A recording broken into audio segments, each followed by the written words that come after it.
Cette vidéo vous est présentée par la boutique liloujeux.ca, un service personnalisé par une équipe de passionnés d'ici.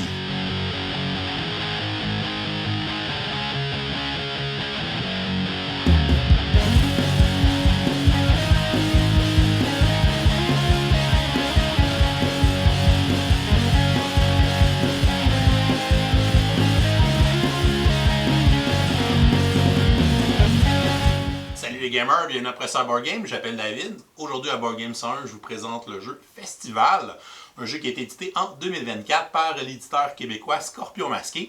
On veut d'ailleurs les remercier de nous avoir envoyé 7 copies de jeu qu'on puisse l'essayer et vous le présenter en vidéo. C'est un jeu de l'auteur Grégory Gare qui se joue de 2 à 4 joueurs et dont les parties vont durer environ 20 minutes. Le but du jeu va être de faire le plus beau feu d'artifice pour marquer le plus de points de victoire.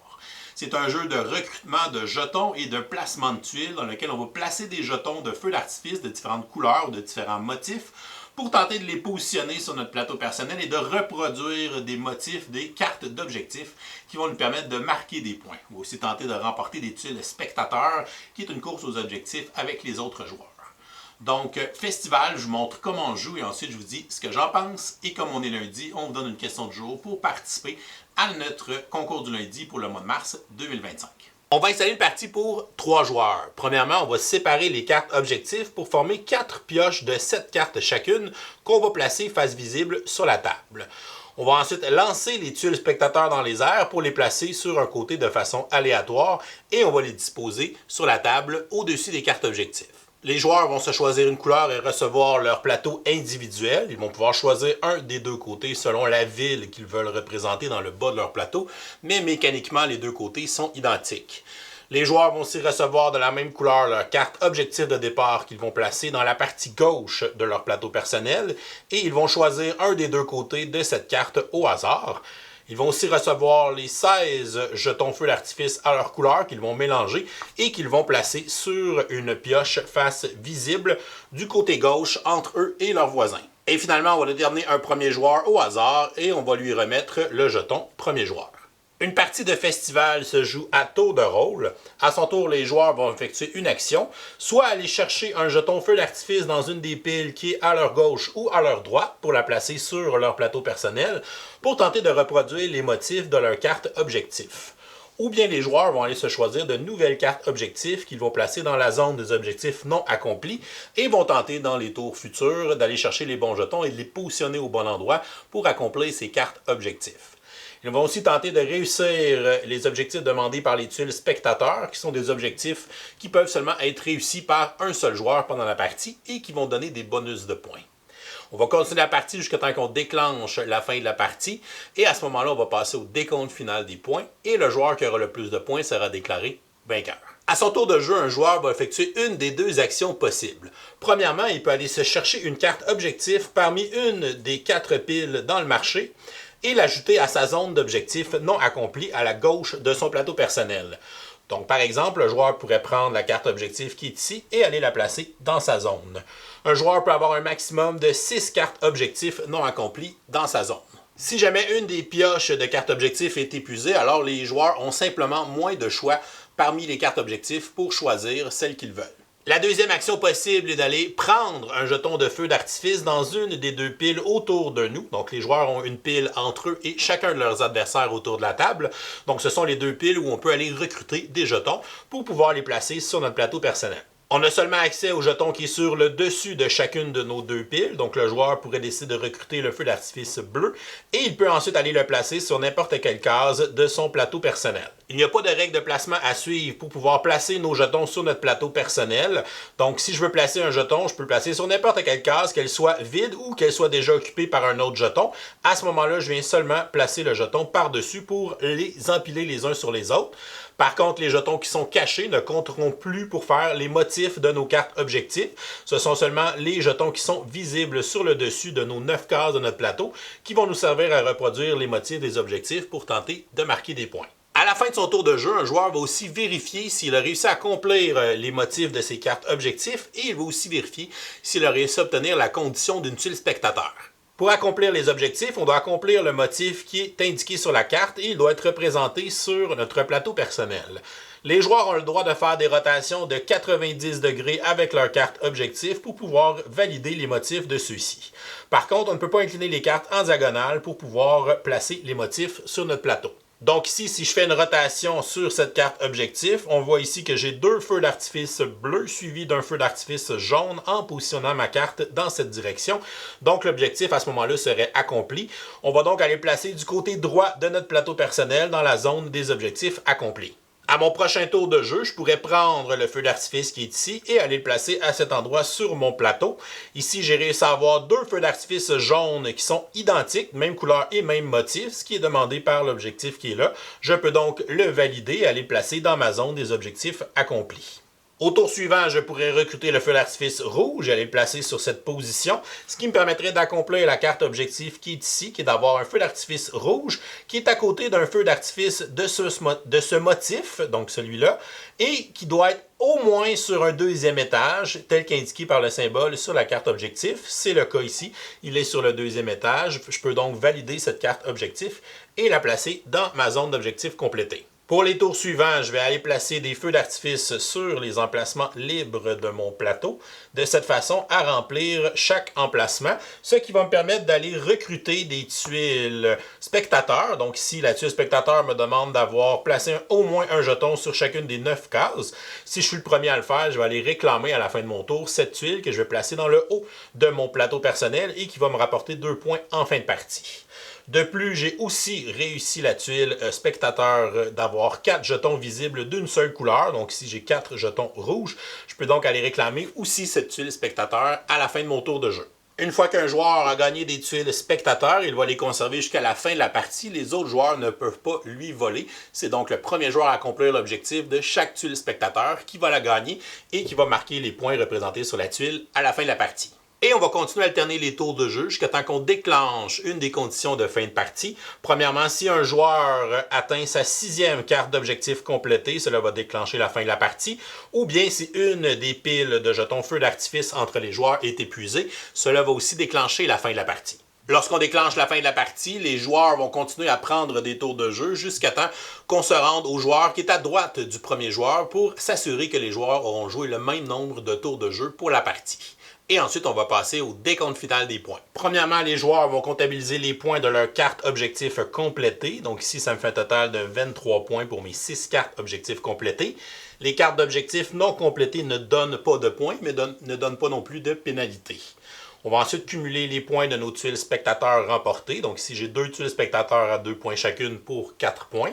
Et chaque plateau joueur va marquer des points pour la couleur de feu d'artifice associée à ce plateau joueur des jetons qui sont visibles. Et on a aussi un motif préféré, donc les jetons visibles de ce motif vont aussi nous donner 1 point par niveau sur lesquels ils sont placés. Donc ici, on va commencer avec la couleur verte. J'ai 2 jetons verts. Celui-ci est au niveau 2, donc il vaut 2 points. Celui-ci est au niveau 3, il vaut donc 3 points. Je fais 5 points pour mes bonus de jetons verts visibles. Ensuite, mon motif préféré est le motif de fleurs, que j'ai 3 fois sur mon plateau. Ici, ils valent 1 point chacun puisqu'ils sont au premier étage. Et celui-là va me donner 3 points puisqu'il est sur le 3e étage. Je fais donc 5 points supplémentaires avec mon bonus de motif favori. Ce qui me fait un total de 37 points pour ma partie. Le joueur qui aura le plus haut score sera donc déclaré vainqueur. Si jamais on a une égalité, c'est le joueur qui a gagné le plus de tuiles spectateurs qui va départager l'égalité. Sinon, on aura une victoire partagée. Et voilà, c'est comme ça qu'on joue à Festival. Je vous reviens avec mon opinion personnelle. Qu'est-ce que je pense du jeu Festival? On va commencer par les côtés positifs.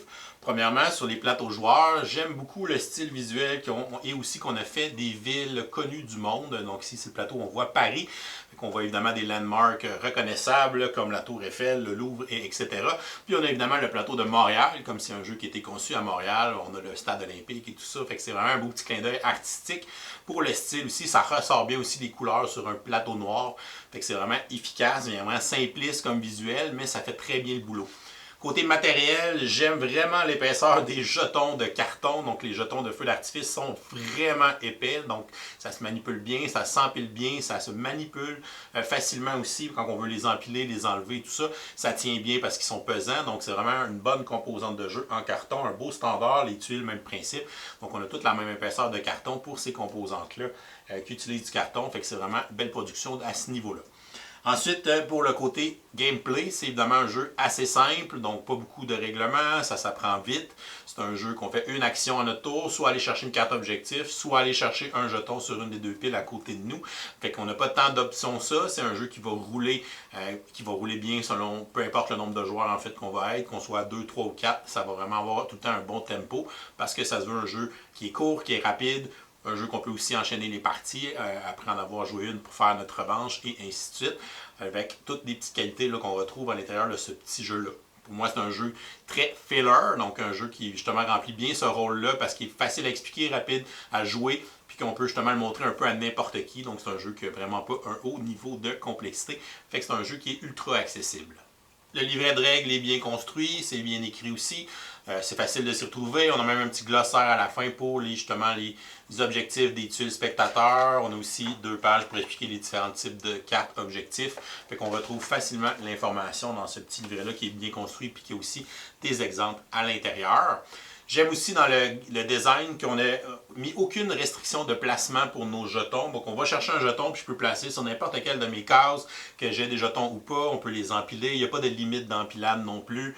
Fait qu'on est vraiment libre de placer ça comme on veut. Puis dans le fond, ce qui va être le puzzle, c'est d'aller justement faire les motifs des cartes objectifs. Fait qu'on n'a pas de règles de placement en tant que tel. On n'est pas obligé de les placer adjacents les uns que les autres. Il n'y a rien avec les couleurs aussi. Fait que c'est vraiment juste le scoring qui est important. Fait qu'on peut se concentrer sur le scoring sans avoir à s'embêter avec des petites règles de placement, d'adjacence ou ainsi de suite qu'on n'a pas mis. Fait que ça, je trouve que c'est quand même une idée brillante d'avoir un gameplay qui est encore plus épuré parce qu'on a retiré toute contrainte de placement. Les symboles dans le jeu sont assez instinctifs, que ce soit sur les cartes d'objectifs. Donc, je sais qu'il faut que je fasse ce schéma-là. J'ai quand même le droit de tourner la carte dans les 4 positions possibles pour pouvoir placer les jetons puis réussir à le faire. Des fois, il y a même des objectifs qui vont sortir puis on est déjà positionné pour les faire. Fait que là, on veut espérer que les autres joueurs ne le voient pas puis qu'à notre tour de jeu, on va chercher l'objectif, on le valide directement. Fait qu'on a ce petit côté-là. C'est un jeu qui a des belles interactions indirectes parce qu'on a la course aux objectifs pour les tuiles spectateurs. Fait que c'est le premier qui l'accomplit qui la gagne. Fait que ça peut quand même faire la différence. Il y a aussi le fait que nos piles sont avec nos voisins. Fait que des fois, on peut regarder, OK, c'est la couleur de mon voisin, fait qu'il va vouloir celui-là, ou je vois qu'il est en train de faire tel objectif, puis là, c'est la couleur qu'il a besoin, ou c'est le motif qu'il a besoin, fait que je pourrais aller y enlever pour justement retarder le fait qu'il va faire cet objectif-là. Fait qu'il faut quand même être à l'affût de ce que nos voisins font particulièrement si on veut essayer de débloquer sur le draft de jetons là, sur les différentes piles. Fait que ça, c'est un petit côté qui est intéressant aussi pour le côté interaction là, indirecte.